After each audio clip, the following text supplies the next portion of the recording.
Hello and welcome to the Echo Chamber podcast. My name is Tony Groves, and today we're just asking questions. We're just asking questions. What's your problem? Simple questions, Tony. As always, I'm joined by my co-host and the man who hasn't got the memo that summer is over. Martin, I don't need to see your feet. Summer's not over yet. What are you wearing? Seriously. But much more importantly, we're delighted to be joined via Skype. The magic of Skype, if we're going to use the MMA rhetoric, is it Philip? In the Tortoise Shack by the Stockholm-based independent multimedia journalist. I think it's fair to call him an activist, and the biggest Boston Celtics fan I know, probably, Philip O'Connor. Philip. Good evening, gentlemen. How are you? How are you? Great, mate. Listen, thanks so much for joining us, and I know we've been looking forward to this one for a while. We've been in touch on and off for a little while, but I'm gonna go straight in. We did introduce on the I'm just asking questions.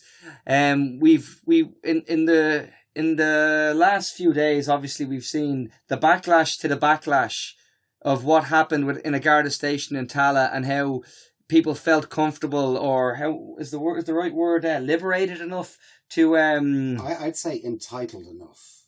Entitled is probably a better way of putting it. To just ask questions designed to maybe undermine the situation where someone who had hit rock bottom was then actually told, well, no, you haven't hit rock bottom because we're gonna perform a public autopsy on your life. You did a few interesting threads on Twitter on this, and they're up there for anybody who can see them. Do you want to maybe take us through a couple of your thoughts and how you actually had to deal with some people coming at you with the I'm just asking questions, Philip? Yeah, I think we'll have to back it up even further there, Tony, right? Because it's like, I believe it or not, now I know you guys have followed me on Twitter, that kind of thing, I try to be nice. I hate fighting with people, right? And I hate to sort of point the finger. And it's one of those things, when you've lived in Sweden for sort of 20 odd years like I have, people hate to hear you coming back and, oh, Jesus, this is great. We put all our furniture together in an hour and the whole lot, you know? So I really do try not to sort of, to lecture people or anything else like that. But there comes a point when you kind of have to take off the kid gloves and say, look, this is wrong, right? And the most recent episode of that is that, oh, hold on a second, I'm just asking questions, I'm just starting a discussion here, right? Which is the greatest moral cowardice I've ever heard. What you're looking to do there is, you're not looking to ask questions, you're looking to absolve yourself from any responsibility in this situation, right? Now, we've seen it used in the case of Margaret Cash there. People are asking questions that are only going to lead them to one conclusion, and that is that Margaret Cash and her 7 children are not entitled to help. Right? There is no question there. The question they're not asking is, can I help Margaret Cash? The question they're not asking is, what can I do, or what have I done to put her in that situation, to exacerbate that situation, or to solve that situation? Funnily enough, those questions never get asked, right? But this is also the question that we see asked in the rise of the far right. I'm just asking questions about refugees. I'm just asking, are these boys or are these men? I'm just asking questions about the unemployed and social welfare recipients. Are they all really entitled to that? And what you're trying to do there is you're trying to find the one white elephant, and then you go, oh, you know what, you can't have that. You can't have unemployment benefit, you can't have housing benefit, you can't have refugees, you cannot have everything. And I think it's the most intellectually pathetic thing you'll ever see, is somebody who's just asking questions. And what's even slightly more pathetic than that is the amount of people who make a media career out of asking those questions and sort of spurring these things on. So that's in short what I reacted to over the weekend, because like I say, I thought for a while there with the marriage equality debate and repeal the 8th, and that was a messy enough campaign, and people had to listen to an awful lot of shit. People who had children, wanted children die in the womb, and they had to listen to all sorts of nonsense. But I thought we got to the point where we could have a discussion without this sort of othering going on, because that's essentially what happens.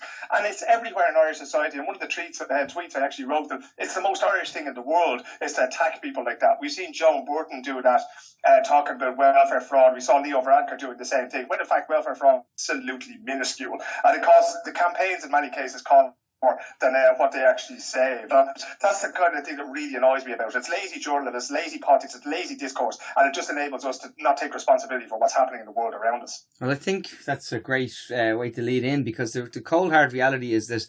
There's also the element we have to actually look at ourselves and say, this actually is who we are. It's not who we all are, but as a country, there's an issue here whereby we have to understand, and this is not to personalise it immediately to the Taoiseach, but you brought him up, and it just comes back to my mind where when the financial crash happened, he was the one who advocated for sending non-Irish people home if they've lost their jobs, in effect was one of his things he said he'd like to implement if he got into government.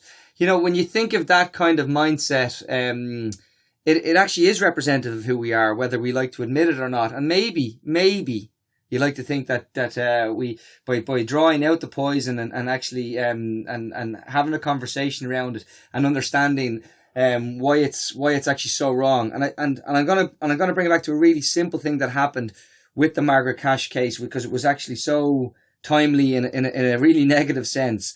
The day before, David Hall and Brendan Burgess had a big row on Today FM about the banks selling mortgages to vulture funds, and they were talking about the vacant possession that so the vulture funds take these buy-to-lets and they have to have vacant possession to take them back off the owner of the loan and then in effect re-rent them again. And, I know, for example, Focus Ireland have an amendment that they want to say, well, let's get rid of this vacant possession because we can keep the tenant in situ. And the government actually didn't let that go through last year. And then in the very next day, we see a woman who has originally made homeless because the mortgage that she was a tenant, but the person it was a buy-to-let and the buy-to-let mortgage had been taken and they wanted vacant possession. And then nowhere in the media did I see anyone draw the parallels within a 24-hour window to say these two things are related. And we've just done it on a scale of, we've added an extra 5,000 cases potentially to this. And I know Mel Reynolds said to us in this little room that we sit that, in any best case scenario, it'll be a doubling to trebling of homelessness because of vacant possession was more or less the stats he quoted us. But there's also an element there too, and we saw today with the Irish Times headline that there's, deserving poor and undeserving poor. We're going back to this Dickensian view of poverty and neoliberalism. The more it goes on, the more it's bringing us back to this Dickensian view of poverty. I mean, what's next? Do they want to have open trials where we'll judge whether you are deserving poor or undeserving poor? I mean, today's headline in the Irish Times was scandalous, absolutely scandalous. Just for listeners, it did say that, the majority of... half of those who are presenting in Garda stations as homeless are either travellers or Roma gypsies. But what they haven't said is that the cuts to traveller supports and traveller accommodation were cut by 90%. That's why they're presenting. You see, essentially, there are no supports for those people, and there's a lot to unpick there, Jen. So I'm just going to pause you for a couple of seconds there with a couple of points, right? The first thing is Tony's point of this is who we are. This is who we are at the moment, Tony. Dumb as I am, I choose to believe that we can be better with this, and it's something I've seen yourself and Martin and Mick Call write a lot about. We can be better than this. In a way, the reason I try not to get angry, the reason I try to explain things rather than explode, is because of the fact that people don't understand it, right? They haven't come that far along the road yet that they realise that what they are doing is othering, right? Because of the fact that, and there are several cultural factors in the Irish discourse that make a huge difference here. One is the fact that we're still allowed to hate travellers, right? We're not allowed to drive drunk anymore, but we can hate travellers instead. We've always had that, right? Yeah. I remember a time of being stopped by a guard after drinking 4 pints one night, and she said to me, have you been drinking? I went, oh yeah. How many pints did you have? I had 2. You had 4, didn't you? And that was fine, right? But that's been taken away from us now. There are still some aspects of our cultures there, and that visceral hatred that some people have of travellers. Now, these are people with Together for Yes badges on Twitter. And these are people who go out of their way to help at the hospice, right? But this is so deeply ingrained. But all of those things have to be unpicked. Now, I want to tell you a little bit about Margaret Cash and why you're hearing this particular story now, right? This is not journalism. It is journalism in a way, but it's not journalism really, right? This is storytelling. Storytelling is the oldest thing known to man. And the point of a story, there's actually a survival mechanism in storytelling. That's how we learn things, right? Think of the parables. Think of Aesop's fables. That's what Margaret Cash is in this. She becomes, I talked about the signifier in media terms, right? It is very, very, very easy to hate Margaret Cash and her children, even if we don't know their names, because of the way she is portrayed. And if you can do that, if you can see her as undeserving and unworthy and a piece of human trash, then you don't have to do anything about it. You can just stand back and say, you know what, Margaret Cash and everybody like her can get fucked. And that is essentially what we are being asked to do by this story. The subtext of the story is that some people are not worth helping. Why is that the subtext of the story? Because Ireland has never had social welfare, right? We still see it referred to as being unemployment assistance or unemployment benefit or the dole or the brew or whatever you want to call it, right? In the first instance, that is a social insurance that you have paid into, right? That you're entitled to that. No more than if somebody crashes into your car, you crash into theirs and you have comprehensive insurance, you are entitled to have that paid back to you, right? People don't see it that way. It's seen as you putting the hand in the pocket of the state and other taxpayers to do that. That is not the case. In Ireland, we haven't had social welfare because unlike Germany, Finland, Sweden, Denmark, Iceland, reel them all off there, France, the NHS in Britain, we have never had social democracy. We've never had a social welfare net. We have had charity. And we can list the people, and they finish up pretty much with Peter McVerry today. But what does the troker box mean to an Irish person of our age and a little bit older? What does the St. Vincent de Paul mean to those people? All of these things have a religious connotation, and the religious connotation is due to the fact that they provided the charity that the state could not provide as welfare, right? Now, when you bake all those things in together, it becomes an absolute contempt for the poor. But what absolutely kills me about this, there isn't a family in Ireland who hasn't been affected by this. There isn't a family in Ireland who can stand up and say, we never took a handout from the poor. From Dalkey to Drimna, whether your bank was bailed out or you got your brew in Gardner Street, everybody has been helped by the state at one point or another. Hopefully, you haven't had to have it over such a long time. But every single citizen, anybody who's ever interacted with the state on any level, has been helped by it in their hour of need. And this is the thing that we need to realise. And Tony, you were describing me as an activist earlier on, and I would describe myself as an accidental activist, right? My journalism is very much about boots on the street, right? I go around and I talk to people. If anybody ever offers me a desk job or says to me, you sit there now and report on that, I would sooner swing from the rafters and do a job like that. What I do is I go out and I talk to people. And it's what I started a new podcast there recently. I interviewed a girl called Salome Anderson. Her father was Terry Anderson, the AP editor who's chained to a radiator for 6 years and 9 months. She's the same. She talked about our sense of joyful entitlement, right? We just go in and go, story lads, what's happening here? Explain that to me. Why are you doing that? Why are you selling drugs? Why did you set fire to that car, right? And we go in there, we find these things out. And that's what you need to be doing. We cannot be sitting and listening to the police and the Department of Social Welfare and the spin doctors and the Hibernia Forum or whatever the fuck they're called, right? And listening and hearing their side of the story. What we need to do is we need to be on the other side of the barricade and talk to these people. Now, there are some great journalists doing some great work. There are also people who do that and they're led in there by their innate sense of contempt. There's one that works for RTE Radio, I can't remember his name, it goes around asking people, essentially if you're a single woman, he's asking you if you have a man in your life, that kind of thing, right? But that is sort of rooted in that old idea that, and we've seen it in reaction to Margaret Cash as well, that men are supposed to look after their women, etc., etc. There's no understanding whatsoever of this side of Ireland. Now it's starting to peek through. We're starting to see a situation where a woman could talk about her reproductive rights, a woman could talk about her situation. She's still going to get dogs abuse on Twitter. The Catholics are still going to be lining up to have a pop at her, but it's still becoming slightly more accepted. Yeah, and now you can talk about being gay in a way that you couldn't do in the 80s because you would have been beaten to death in Fairview Park, So we are making progress, and I choose to see the fact that, every cloud has a silver lining, and I do believe the sun is coming out, but we need to be very, very careful. Again, I wrote over the weekend that, we're all slapping ourselves on the back now over repealing the 8th Amendment and the fact that gay people can get married in our country. We've only just crawled out of the pit and we can just as easily slide back in there. And the way we'll do that is anti-traveller racism, is not having compassion for refugees, not having compassion for the unemployed and for people who have fallen on hard times. And that's a dangerous road to go down because it leads us exactly back to where we were. There's a very interesting point on, and I put it up from a survey from Politico recently. I put it on Twitter and I got a big reaction to, it was across the EU, it was people's perceptions versus the reality. And one of them was the Irish people's perception to non-EU migrants in Ireland. What's the percentage of people? And the survey put it at, I think it was 17.9%. So 18%, just shy of 20%. And and the reality, Philip, was 3.9%. Yeah. I mean, it's mad.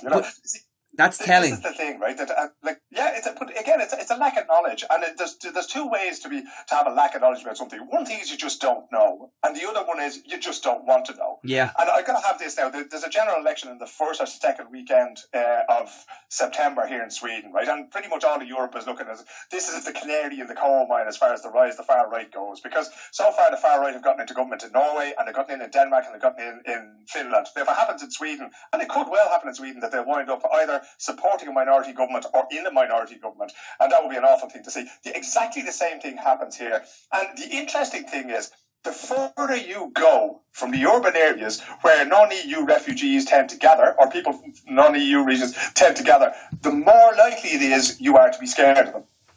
And this is just like, so you're scared of people that you've never even seen, let alone met, let alone have ever done anything to you.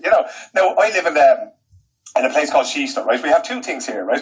We have the Ericsson headquarters and a bunch of tech companies, but the next stop along the line is a place called Husby. And Husby was the place that exploded 5 years ago into rioting over the death of a Portuguese man. He was shot dead, the police lied about it, and basically local youth took that as, there's a huge amount of contributing factors, but this was what lit the touch paper. And the lads went mad for 5 nights, and they smashed the place up, and they burned cars and everything else like that. And it was horrendous. But it took 5 nights to, for this rage to dissipate over time, right? But, these lads are, that's not who they are. I see them every day. There's one lad who swore blind to me, lads, no, I didn't throw anything at the police. I swear on my mother's life I didn't throw anything at the police. And then, they had the equivalent of prime time here, and who do I see in the middle of the security camera footage? Me good mate from the football team, Yeah. But this is where that explosion of rage came around. But nobody knows anything about that young fella. Nobody knows that he lives, again, no more than Margaret Cash, he lives with his mother and father and his 6 siblings in an apartment. Now, I don't think he lives there anymore, but at the time he certainly did. Not one of them, because they were from Somalia, if he sent a CV anywhere other than the local petrol station, he was never going to get a job. And the only reason the local petrol station would hire him is because it would have maybe been his mates who were doing the shoplifting around about 10 o'clock at night. There's no sense of, and the lads know I know that as well, but there's no sense of equality of opportunity here, right? Yeah. So you have fellas who are shoehorned into a corner. Now, I could tell you a million of those kinds of stories. I could tell you stories about refugees that I met during the 2015 crisis, when so many people came up through Europe, across the bridge from Copenhagen into Malmo, trains from Malmo to Stockholm, didn't want to stay in Stockholm because the rumour went around that they had a 2-to-1 chance of getting asylum in Finland, and it was 3-to-1 in Sweden. There was no basis in fact for that whatsoever, but they made their way all the way up to the border, the northern border, you're talking Lapland here, between Sweden and Finland, to cross that border to see if they could get asylum in Finland instead, So this whole sort of thing spread. But if I try to explain that, and, most of them I just mute them on Twitter these days, people talk about Malmo being the rape capital of the world, who don't understand that basically from digital penetration on upwards is considered rape in Sweden. It's actually a positive thing that everything is recorded. Each instance of rape in a relationship is treated as separate, whereas in many other jurisdictions,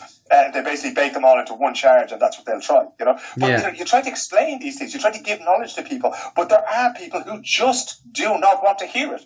Among those people were the people we saw making the case for, women will use abortion as contraception. And the question I started asking was, what women? Would your sister do that? Would your daughter or your cousin or your next door neighbour do? Who are these women? And invariably in Ireland, and this brings us nicely back to a woman like Margaret Cash, invariably it is poor women who are looked down on and seen as a burden upon the state. It is always them, and they are the pressure release valve, because them and travellers, you can say whatever you like about them and nobody will react whatsoever. We'll have that famous story, and I wrote about it years ago. I saw a Nigerian woman getting on the bus the other day, and she was having trouble folding up the buggy, and she just left it there because she knows she'll get another one.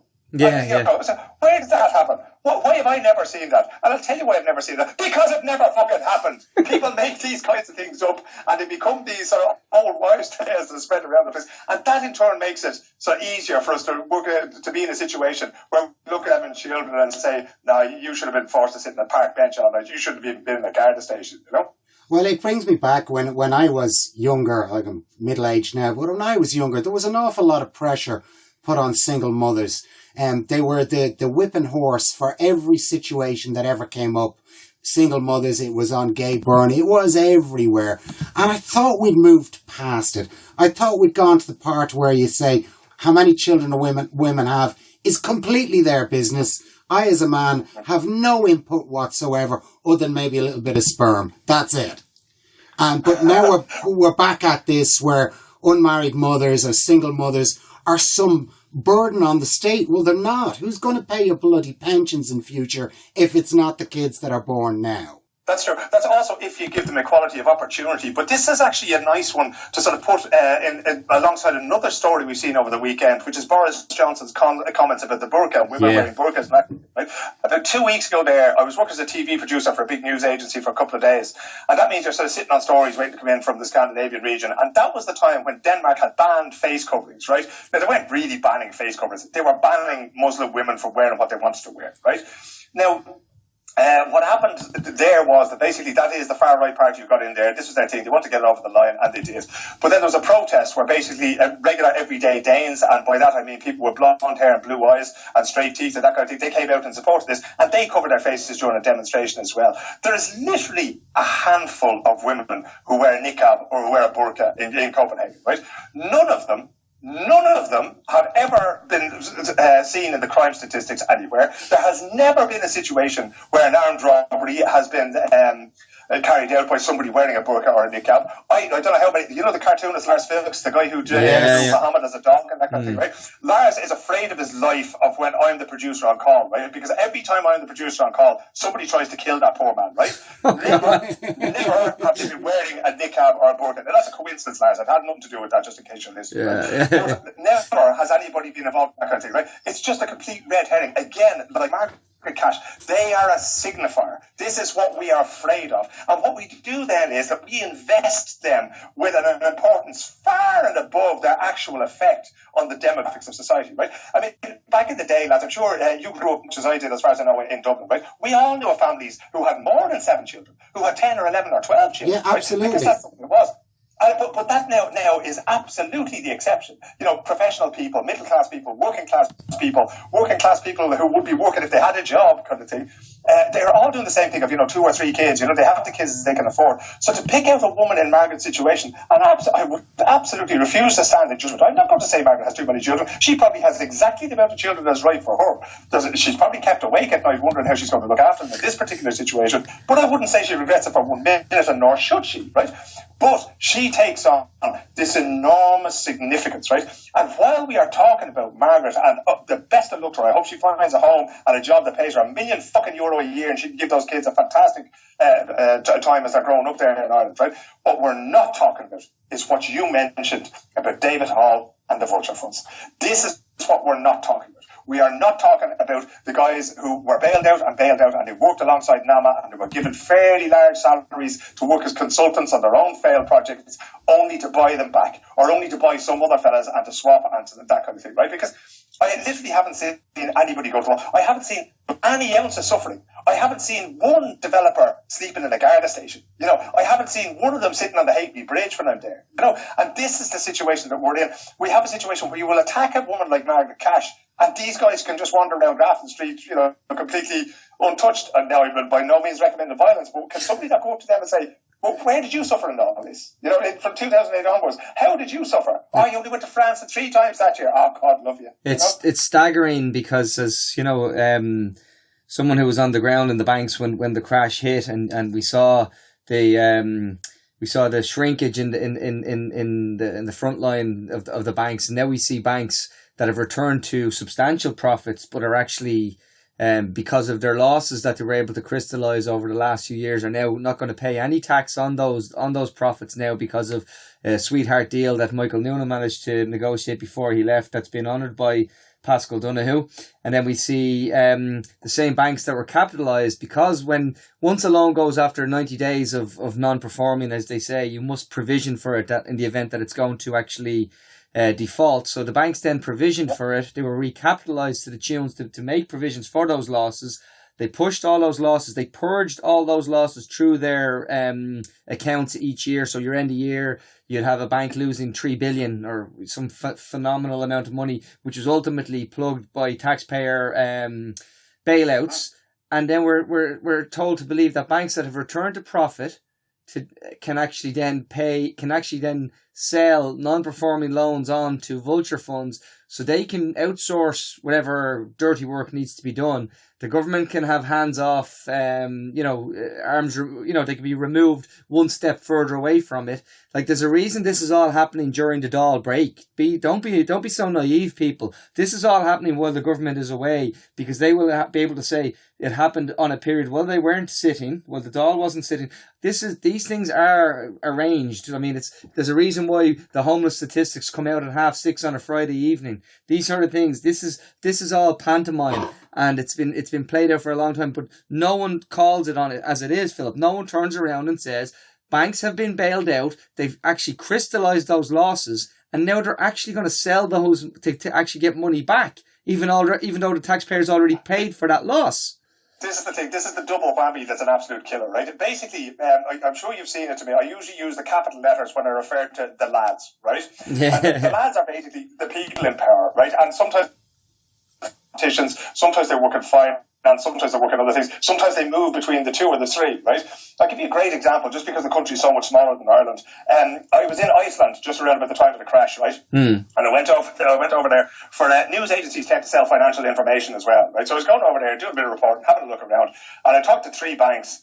And, they not only do they want the news from you, but they also want the general lie of the land, right? And I sat there. A couple of years earlier, I've been talking to the finance minister, who was an expert in fish. This man was a qualified vet, brilliant on the old fish, right? Not so good on the numbers, as it turned out. Clearly. And I remember him saying to me just before the election there, he said, my job is to guarantee a soft landing. And I went, oh no. never say that. Right? So a couple of years later, I'm sitting in one of the banks there. I'm not going to name them. Yeah. I'll actually tell you a funny story about that afterwards, right? But I was sitting there, and they sat there, and they were basically like, that sort of facial expression that born-again Christians have when they knock on your door. And they're going, this will be grand. This will be fine, right? I remember ringing my boss this evening, and he was going, yeah, what you going to get? Oh, well, there's this story. How does it look generally like, for our business there, selling news and financial information? I said, run. And fucking don't ever stop running, because this is going to go bang, You have people who see this coming. And sure enough, I think I left there on the Tuesday afternoon, and on Thursday, Landsbanki was the first bank taken over by the Icelandic state, and the whole place just went bang. But just to give you another little bit of background, a few years before that, I was asked to organise an event in Stockholm, right? And, events for the financial services industry, yourself, Tony, they are really, really boring. So I decided, what can I do to get a bit of crack here, right? So I rang Nick Leeson, who was the chairman of Galway United at the time. Nick Leeson is also known as the rogue trader. He's the man who broke Barings Bank, lost £796 million, but back when that was money. Do you remember when that was money? That was real money. That was amazing. Yeah, but what happened there was, right, I sent out the invites, and literally the tickets, there was about 400 tickets, and they were gone in seconds, right? Yeah. And the next thing, my boss gets this really angry letter, right? How can you bring him over here? And sure, didn't he wreck the kip? And is this what we're trying to recommend to people in the finance industry? Everything else like that. His was the second bank taken over by the Icelandic state. He boycotted this event, and I've been back to Iceland since looking for it, because I really want to ask him. Are you sure you shouldn't have gone to that event? Yeah, no. And if you remember the story, Nick, he managed to keep that hidden for nearly 18 months, and that just shows you the level of what we. Do you remember? We referred to light touch regulation. It was just it's absolutely insane where we are now. It's just right. But to go back to your point, lads, right? Like Konstantin Gurdjieff, it's actually a shame that Konstantin isn't in the media more, right? Because I know Konstantin's politics and mine would barely diverge at all, right? But I have enormous respect for him. Yeah, as a man who can explain what the market are doing and why, right? David McWilliams is the same. Nick Leeson himself is the same, right? And I remember interviewing Nick about it in Galway a few years later, and he was going, look, you have to understand that what happened in Ireland wasn't illegal. It was highly immoral, what happened there. Yeah. And what is happening is still highly immoral, but it is not illegal, right? The financial markets, there's only two things that are one thing that's as highly regulated as the financial markets, and that's transplants. They're the two things that are, there's so many details, everything else like that are around these things. I've seen at the time when financial instruments like credit default swaps and all that kind of thing were kicking off, all the regulations go around that, around data and all that, and yet these things still happen. And it was described to me by one trader once as being, we follow the letter of the law but not the spirit of it. So if you can find a way of bending it, and that essentially, and I'm not pointing the finger at Michael Noonan here, but that essentially is what happens when the administration is too close to the financial services sector. And it's also what happens when the media is too close to the administration, right? Because what happens is people give you a line, right? And you're kind of in debt to somebody. So, a minister says, don't quote me on this now, or a department official, and they're usually political rather than civil service, right? But they'll say, right, this is the thing about the homeless statistics, this is what they haven't come out, that's off the record. But on the record, this is this, and this, and you're happy, you got the story, you got the scoop for the Sunday paper, and by Monday it's wrapping tomorrow's chips, right? But there's so little analysis, and this is where the boots on the ground come in, right? I never want to see a politician who is happy to see me. I have no interest in walking in there. And I'm quite friendly with some of the lads who are in government at the moment, or who are in government, who are in Leinster House at the moment, on all sides of the House, be they the Social Democrats or Sinn Féin or Fine Gael or whoever. Fianna Fáil, hey, but there you go. No great loss. But, the last thing we want to see, is any of them, but I don't mind them smiling, and I was delighted to see some of them at the count there in the RDS when I was over covering the abortion referendum for Swedish media. But the great thing is that I think most of them respect me enough to know that if I find them with their hand at the tail or doing something they shouldn't be doing, that I'll hang them just as quickly as if I didn't like them, And that's where I have to be. I can't have friends anymore. I can either have friends or I can be a journalist. And that's why I'm talking to you, because I've no friends left. the bottom rung of the media landscape here, yeah. All those media lads have to hang there together. That's all we can do. But there's an interesting, you use the phrase the spirit. If you recall when the code of conduct around the mortgage arrears kicked off, the vulture funds started to come in a big way, and the third parties that were taking on and managing these funds, they were actually told that they would comply with the spirit of the code, was the phrase Michael Noonan used himself. It's so funny, isn't it, how the language and the actual careful wording that they use, and it's similar, as you said, nothing happened that was illegal. It was immoral, and much in the same way as we currently have the most transparent and best run tax haven in the world, because we're upfront about it. We have a neon sign saying these are our tax mechanisms, and if you adhere to the rules, you can actually funnel all of this through. And listen, we'll cream basically a sliver off the top, and you can keep the party going. But there was one story that I worked on, and it was never published for legal reasons, so I have to be really careful what I say here, right? But allegedly, it was to do with money that moved in an absolutely enormous deal. Like, I can't remember how many zeros were on the end of the ones in this deal, right? But it was between Iceland and the UK, and the reason that I couldn't publish the story for legal reasons is because the trail died from both directions in Dublin. Right? And I couldn't get at any of the information. I couldn't get anything. Usually you can trace things. It takes you a while to trace things through the financial markets, as you well know. Yeah. But literally when it came to Dublin, it was a dead stop, because there's just no information whatsoever is available. All there is a brass plate on a set of railings somewhere in town, if you're lucky, and a phone that nobody ever picks up, And without that confirmation that this had actually happened, I was left high and dry. And I put about 3 months of work into that story and never came out at all. Well, as you know, that's the kind of thing that, as you probably like that's the thing, that when your unique selling point is that this is what you do, then you can't really blame people for using it and you're abusing it really in that way, No, and like, we're sitting here in Glasnevin here, and there's a house near Fagan's that I think there was 134 companies incorporated in, that were all named in the Panama Papers. I mean, come on, let's not play around here. Let's if we're going to be honest about have these people say, oh, we're just asking questions because we want to have a go at someone like Margaret Cash. Why aren't we looking at the real sources that are actually the real high volume? And I want to use the word corruption, but I'm going to tread more carefully and say sanitized regulations that we do to actually maintain some of this status that we, that allows us to have a country that currently will tell us that we have the highest tax take in the history of the state, yet we're more dependent on social transfers than we've ever been. So, But this is the thing, like an awful lot of the problem here is that basically, who's the hunter and who's the game here, right? And the problem I have, and there are brilliant people working in Irish media, there's just not enough of them, right? And it comes down to two things. One is the fact that, the mechanics of the media industry are such that they can't do the job they need to do. And the other is the culture is such that they're discouraged from doing the job that they need to do. And when I say that, right, we have a public service broadcaster. I'm on the record as saying that I don't think RTE should have any advertising whatsoever, right? I double what they get from the licence fee of the state, one way or the other. Let the taxpayer foot the bill, because that is what public service broadcasting is. As soon as you sell a single ad, you're done. You're in that game, right?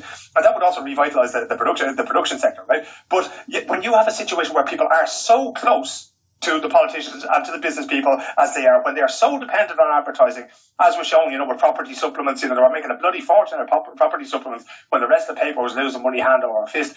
If we have that situation, you're going to be discouraged from doing proper journalism, from holding people to account. Now, lots of politicians never be happy to see me. Literally nobody should be happy to see me when I arrive in Dublin, because you need to hold these people to account. And it is only that will get them to comply with the spirit of the law and what is morally the right thing to do in any given situation. And we lack that. And I'm going to give you a quick story, lads, about the woman who should have been Sweden's first female prime minister is a woman called Mona Sahlin, right? Mona Sahlin was an absolute flyer in the Social Democrats in the 90s.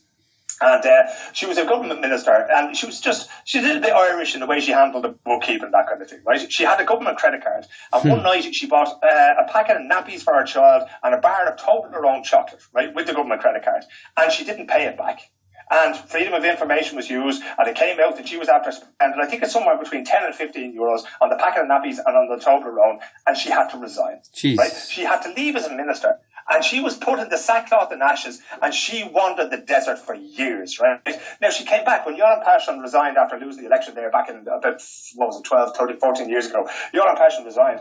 Sahlin came back as the leader of the Social Democrats, right? And she led the party reasonably well. She still couldn't win an election because, 10 or 12 years later, people still hadn't forgiven her for that, right? We're not talking about fraud in a very large scale here, lads. 10, 15 euros. She didn't win it on the horses. Yeah, but no, exactly. She did have a bank account. She admitted that much. She didn't win it on the horses, But this is the level to which people are held to account. Don't get me wrong, right? There's still massive corruption in Sweden, and I'm hopefully going to be writing about something in the very near future. The new Patreon page I have, right? But this is the level of thing that, like, if you're a politician, you have to be white and white. I would fear going into politics in this country because of the fact that I would be torn apart instantaneously by my colleagues, by the only people left here who talk to me would tear me apart, and rightly so. Because if I can't stand up and say, right, I can't lead the way and say, look, everybody should pay their taxes if I haven't paid mine, Now, I have, as a matter of fact, the last thing you want is the Swedish tax man on your back. I can tell you that for nothing, But that's the way it has to work. And unfortunately, in Ireland, we have one TD who's sitting in the Dáil, despite, a commission of inquiry or a tribunal of inquiry finding out that he was corrupt. How can that even happen, right? After that happened, he was returned with the greatest majority he'd ever had. So, again, I talked earlier on last week, just as the Margaret Cash thing was happening, I was saying we have to be accountable for our democratic choices. When you go and pull that curtain behind you in the ballot box, you have to think that in 4 years' time I have to stand here again and think to myself, did I do the right thing when I put the numbers beside those names, right? And until now we have done it because we have had this sort of almost Aboriginal thing where we have no sense of the past. They apparently have no sense of the future, Yeah. No sense of the past. We stand there and we go, oh, that's all forgotten. The fact that he took X amount of money off that person, that's forgotten. The fact that he did this, the fact that, the lad who said that he wouldn't represent African constituents, this kind of, all of that gets forgotten. And I think, oh, Jesus, he had a lovely Photoshop job done and he looked lovely and rosy on his poster. I'm going to vote for him, That's not what democracy is about. It's not about putting the X in the box every 4 years. It's about looking at what people have done, about talking to them on the doorstep and saying, have you done what you promised me? Have you given me the Ireland that I wanted, that I put my faith in you and your party to deliver? And if you haven't, next. It's that simple, and that's how you exercise your democratic right. But again, all these things play in together. We talked a lot about Irish culture, about people not wanting to learn sometimes, and about people just not being aware of certain situations. And I find the more you talk to people, the more they're willing to think about these things these days. But we still have a long way to go in terms of taking responsibility, both for ourselves, but also for what we are still a fledgling democracy and how we develop it.